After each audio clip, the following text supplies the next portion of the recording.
Never in my life would I thought I would be sitting here talking about baby bottles that I use for my son. Funny how things change when you become a dad. Hey, how you going? My name is Jamie and I go by the name Dad Knows Best. And I'm here just kind of documenting my journey as a first-time dad of little experiences I have along the way, just so I can give my opinions about what I'm learning and hopefully help someone out along the journey.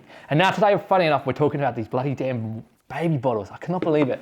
Anyway, funny enough, over time, 12-week-old baby right now, we've gone through 3 different bottles of, I guess, testing of what's working the best for him. And one of the main factors that we've always worked on was, does he chuck up quite recently after the feed? And the other one was, is he really easy to burp? That's kind of the main factors that we did. And then obviously how well does he latch on to these bottles themselves, because every one of his teats, even though they're the wide mouth things, they still latch on very differently.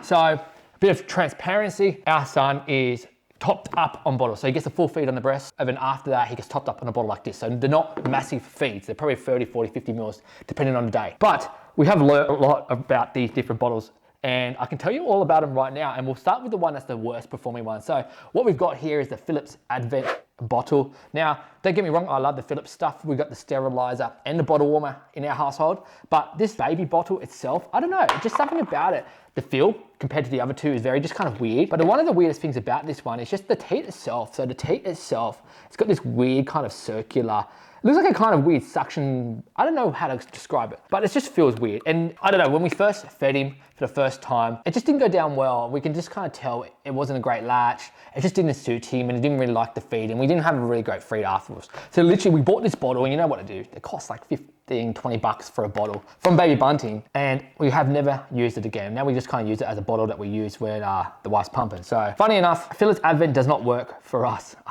unfortunately.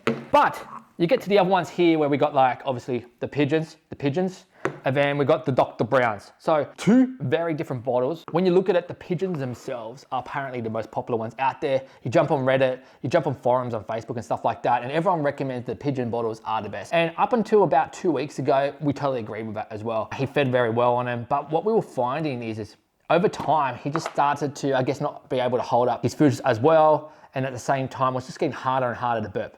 Now, as you know, as they get older, things change a lot, and how they latch on the things, everything just changes. So obviously, the first 10 weeks, this worked really well. The bottle is super simple to use. It's just a simple little bottle like that. The teats are really easy to pull in and out of the actual holders themselves, and cleaning super duper easy. And I don't know, like, he latches really well, and the actual teats themselves, funny enough, feel probably the most natural when you compare it to, obviously, your breast, funny enough. But I like this, they're soft and they're easy to use. So yes, the pigeons have worked really well for us, but it's just as of recently, they stopped kind of working as well. So that led us to the equation where we tried this Dr. Brown's one. So this is another one that a lot of people seem to always recommend.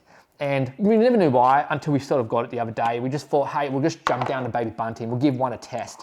And oddly enough, the teats themselves feel very much like the Phillips Avent. The only problem I find is they pop in and out of this little nozzle holder quite easily, and it's a bit annoying, but if you pull too much, it'll come out.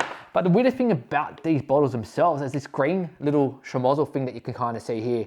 Now, you might be thinking what this is. I actually don't know what it is. I just assume it's to do with airflow and stuff like that. But what it does do is create a lot more cleaning for yourself. But if it works, it does work. Unlike the other 2, Phillips and the Pigeon, there's literally 3 pieces involved. You literally got the nozzle, the holder, and the bottle itself. Whereas you come here, you get another 2 pieces that you have to clean. So it does become a little bit annoying. But there's a caveat out of all this.